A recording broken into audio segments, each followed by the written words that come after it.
What's up, everybody? Alex from Columbus here, back again with another video and back with a Record Store Day Black Friday 2025 haul. I love these videos. I love watching other people's videos. I love Record Store Day. If you watch my most recent video, I kind of rant a bit, not about Record Store Day, but I rant a bit about reactions to it, because there seems to be some haters out there, and that's okay. More for me and my friends who love doing this type of stuff. So, hey, cheers. A little coffee this afternoon. Go to Sedona if you haven't before. It's like a kind of amazing place. Anyway, okay. My morning started, honestly, at about 7 a.m., which I was unsure. It was cold here. I'm in Columbus, Ohio. It was maybe 20, 22 degrees this morning at 6, 7 a.m. So I knew the lines weren't going to be brutal. The lines are typically not nearly as big as they are in April. And there was a lot of, I think, hit and miss type of reactions to the list this year. I don't think there were many of these big, heavy hitters that people are going to be in line for and need to get, right? There wasn't a Taylor Swift release or anything like that. And so I knew it wasn't going to be too competitive. And frankly, I didn't have like a grail or like a heavy want sort of thing. Even if people ask, like, what are your top three? The reality is I got a lot of stuff and I'm really happy with what I got and I'm super excited to dig into it. But I did not have, that rare title where I was like, I must have that sort of thing.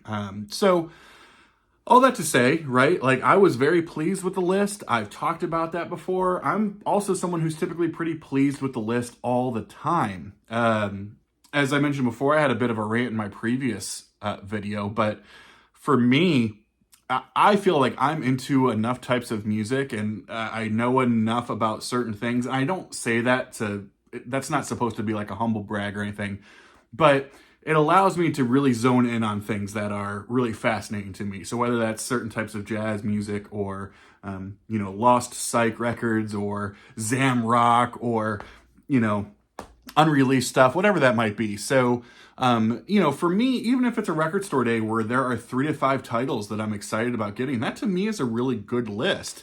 I don't think people realize, especially who do this type of thing, the demographic and clientele of people who line up for Record Store Day. They're not YouTubers, they're not these old head collectors as much, right? We have to recognize that record collecting and buying and listening has become much more universal and inclusive of a lot of different types of people across all generations, music tastes, etc. In fact, the kid who was behind me, I call him a kid because he was in college.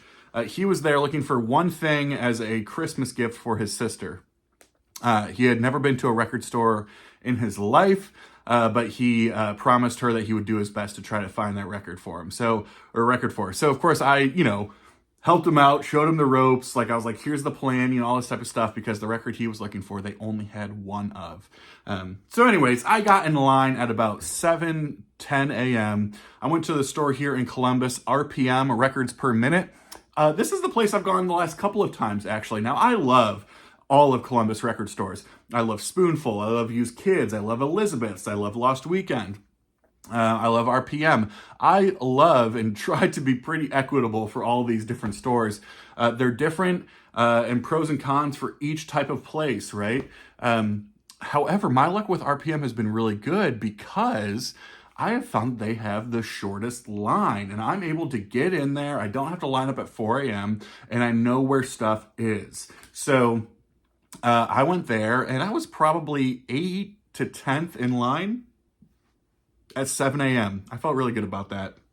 So here's what I got. It's a pretty big haul, I think, for most people, but again, for me, I shamelessly, I really do love Record Store Day. No real impulse buys here. These were all things that I was really committed to, and maybe things that I was on the fence with that I ended up picking up, but nothing that I was like, oh God, I didn't even think about that. So without further ado, no particular order here. But let's get into it. So this was probably one of the most popular, if not the most popular release today. They pressed like 15,000 of these. But I do think it will probably sell out at some point. But it is the first ever release of what was originally supposed to be the Freewheelin' Bob Dylan. So there's some, wild story here about how this album was put together by Bob and it was ready to go, and then the label or whoever went back and cut like 4 or 5 tracks. Includes 4 tracks that were withdrawn before the album came out: Rocks and Gravel, Let Me Die, In My Footsteps, Rambling Gambling Willie, Talking John Birch, Paranoid Blues. And so I actually, I do have a copy of the Freewheelin' Bob Dylan. It's kind of a beat up like 70s reissue though. And so I wanted to obviously get this. I will say, there's nothing special about the packaging. It's pretty, minimal packaging. I don't even think there's like a insert or anything. And it just, comes out as is, sort of replicating that Columbia 2i label. But this was like $25, right? So for Record Store Day, that's pretty good. So I'm excited to get into Freewheelin' and how it was intended all along, and of course with all the other great tracks that are on here, like Blowin' in the Wind and Oxford Town, all that type of stuff. So yeah, Bob Dylan. This next one, I'm really glad that Record Store Day, seemingly over the last several years, has been really representing this artist well. He's one of my favorite singer-songwriters. He passed away over 20 years ago now. And this, as it's sort of being advertised, was his final concert recording shortly before he ended up passing. And that is Warren Zevon with Epilogue live at the Edmonton Folk Festival.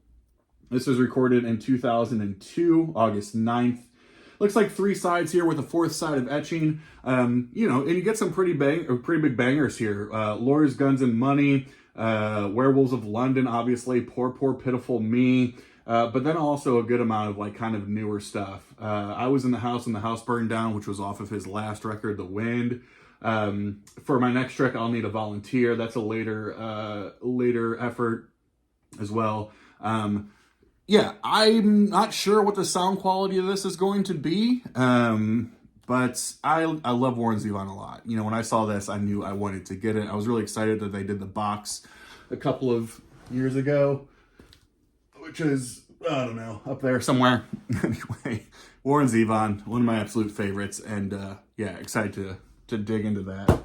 This was one that was kind of on the fence-ish with, but I was really impressed that it was only $20. And I know I'm saying that coming from a place of privilege, only $20, and that adds up.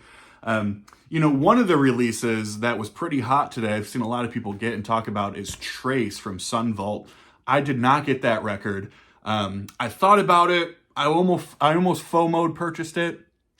I am not crazy about the record. I love me some Wilco. Wilco is like, I love me. All eras of Wilco. Love, love, love. Sun Vault's a little bit too countrified for me. A little bit too twangy, a little bit too much fried chicken. But there was this sort of semi-Wilco Jeff Tweedy comp that was happening that's, I don't think they did a ton of, and it wasn't exclusive, but it's the DBPM 15, which is the record label that Wilco and Jeff Tweedy are on. And it is 12 rarities highlighting 15 years of music on DBPM 15. Includes recordings by Wilco, Jeff Tweedy, and Daniel Johnston. So, yeah, kind of a comp here. You get sort of the storytelling of all the tracks on the back. You get some good Christmas songs that was written by Robbie Robertson, it looks like. So, cool cover there. Don't Let Me Down by the Beatles cover.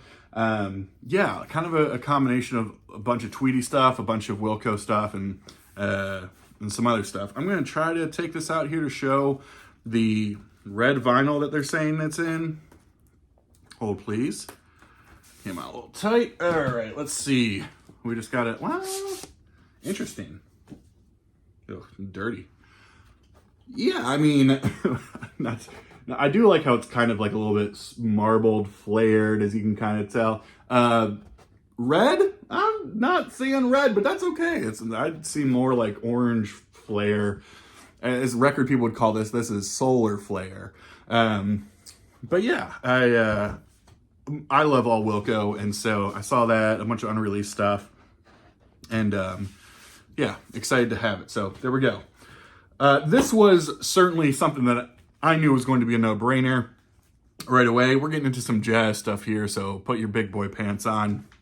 And that is Rahsaan, Roland, Kirk, Seek and Listen live at the Penthouse. This was either Elemental or Resonance. Either way, it's the Zev Feldman gang. So Rahsaan Roland Kirk is from Columbus, Ohio, and so he has become a jazz artist that I'm really passionate about and want to collect everything I can of.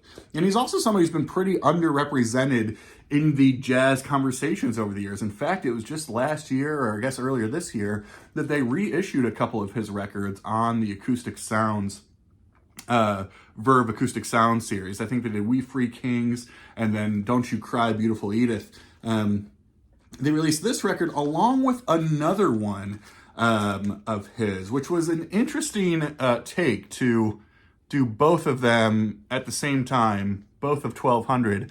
I watched a lot of the reviews on this record and the other one before today. There's a number of, YouTube people who got kind of promo copies. And they all sort of said by far this is the stronger of the recordings, that the other one is pretty archival, bootleggy type audio quality, while this one is pretty damn good. So, it was going to be tough for me to get both of them, but I was pretty passionate about this one. And actually, this is number 89, so pretty low number of the 1500, I guess they're saying. Yeah, so pretty excited for this double LP at the Penthouse in Seattle for Rahsaan Roland Kirk. If you don't know, Roland Kirk was blind. He played multiple instruments at once. You can tell that's like a real picture of him just playing all types of stuff. And just an incredible artist and an incredible performer and just incredible all around. All right, more jazz. This was something I was really looking forward to because I fell in love. Last year, one of my favorite reissue campaigns, excuse me, and there's a lot of them in the jazz world, from Strata East.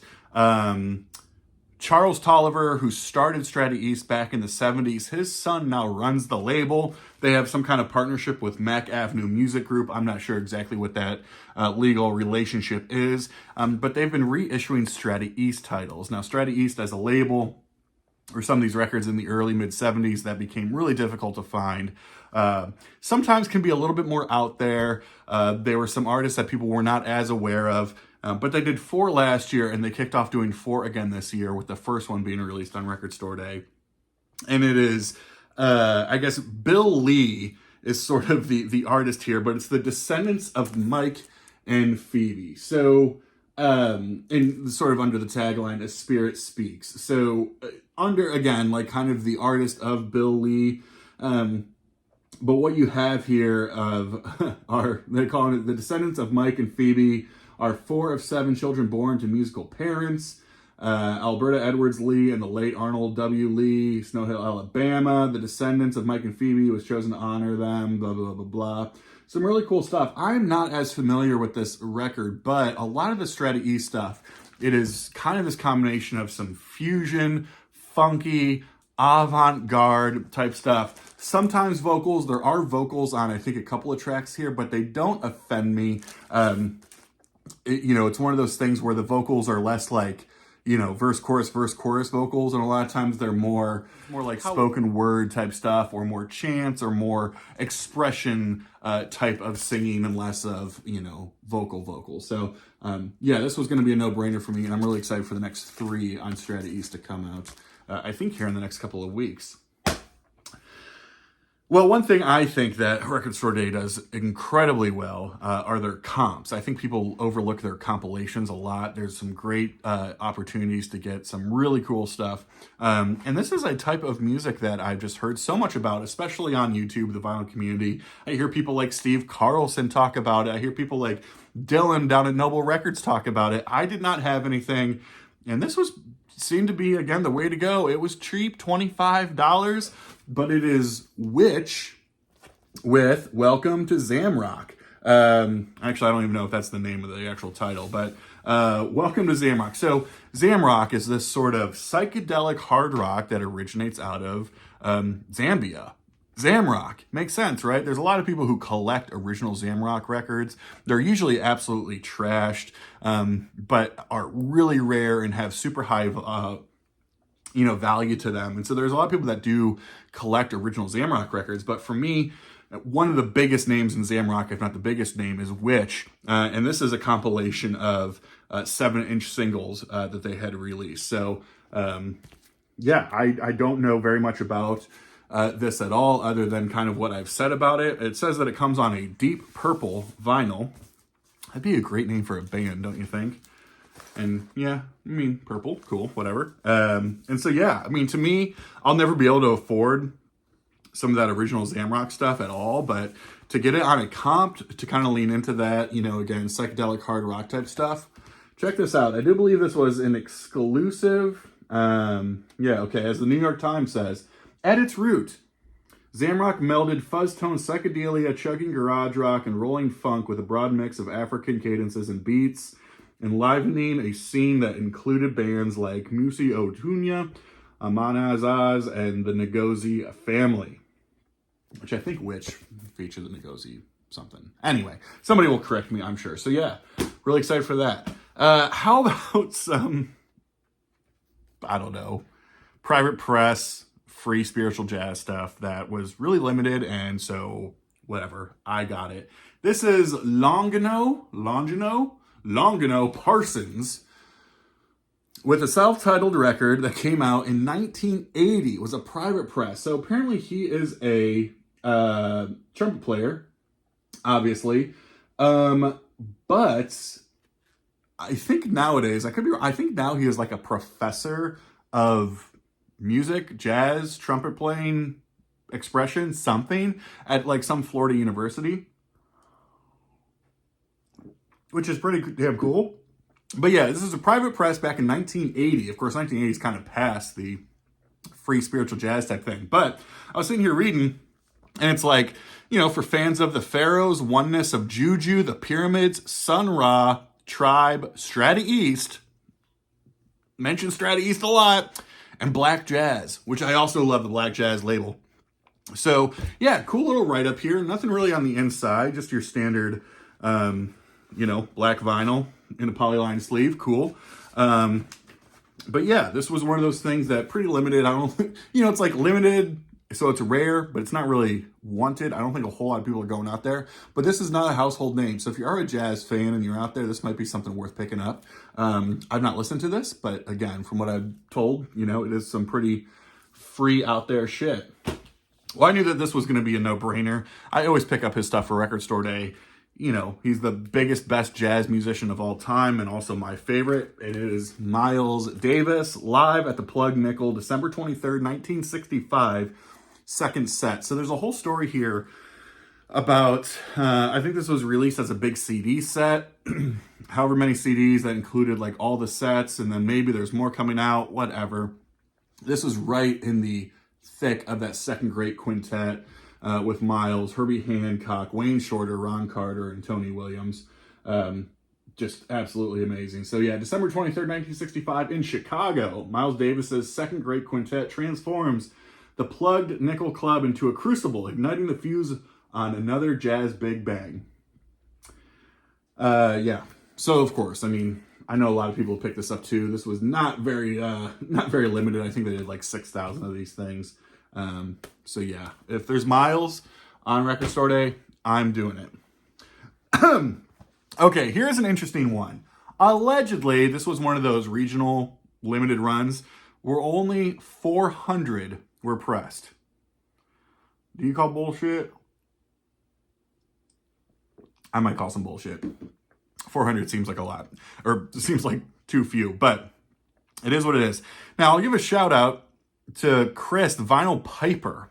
He posted about this over the last couple of days and said this was the big thing he was looking for. And I didn't even like catch it on the list. Again, it's one of those things of like, even if I don't see something that I recognize, I try to listen to other people who know more than I do and then say, oh, that does sound like something that I would like.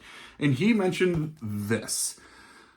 First of all, what a cover this is. So this is Craig Smith / Maitreya Kali Okay, so this guy was a songwriter back in like the early mid 60s who wrote songs for the Monkees and Andy Williams and some other things. Then in the early 70s, self-released 2 records.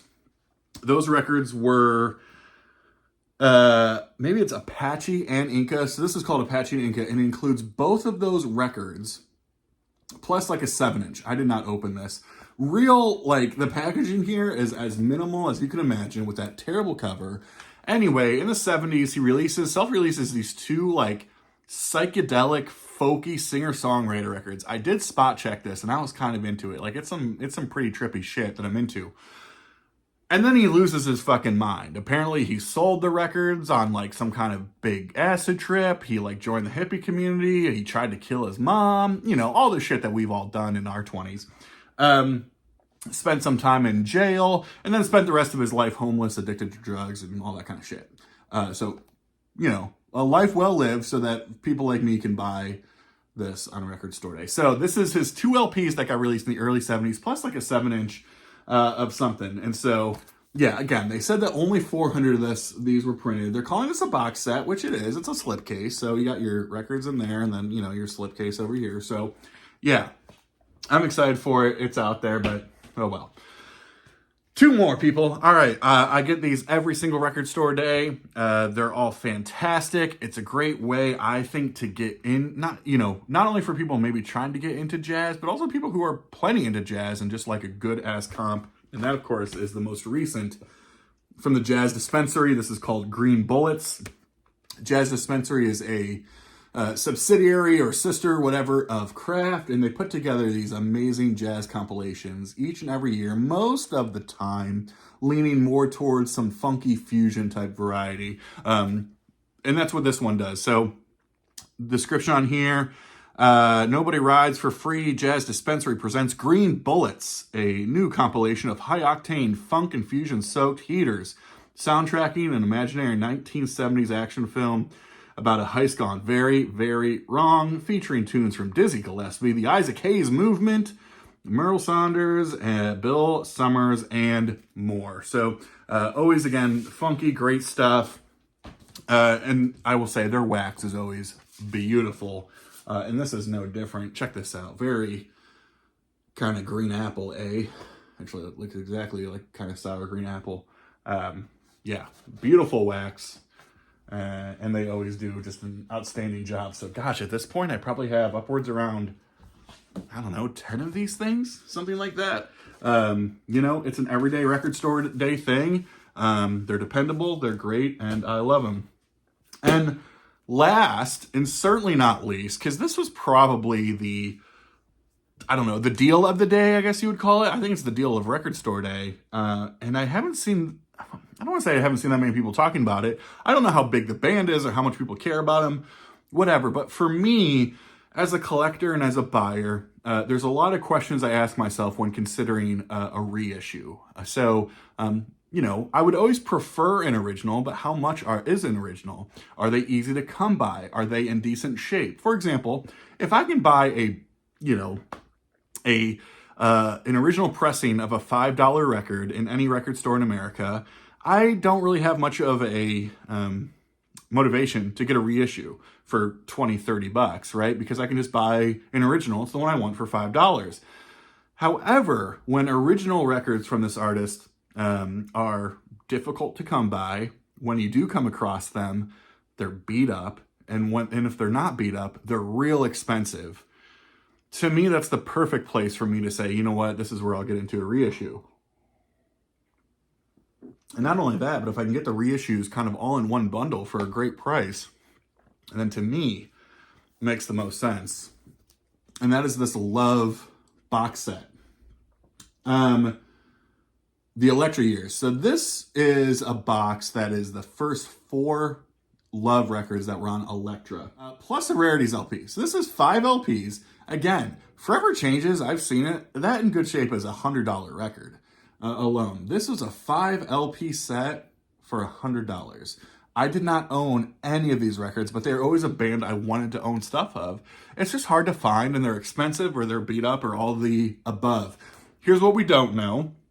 We don't know if this is audio file. We don't know the source material. We don't know blah, blah, blah, blah, blah. And you know what? That's okay. This was done by Rhino. I trust Rhino just as a, a corporation, a label at this point, right? I trust them to do good work, even if it is not all of this audiophile type stuff. So yeah, I'm pretty happy with this. I was going back and forth with it, but I was like, you know what? When else are you going to be able to own all these records plus a bonus LP for that amount of money? And if I absolutely hate it, then I can get rid of it, and that's okay too. So there you go.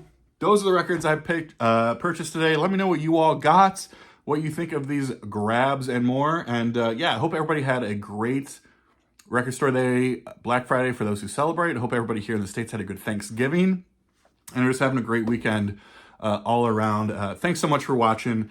And yeah, we'll see you on the next one. Cheers, y'all.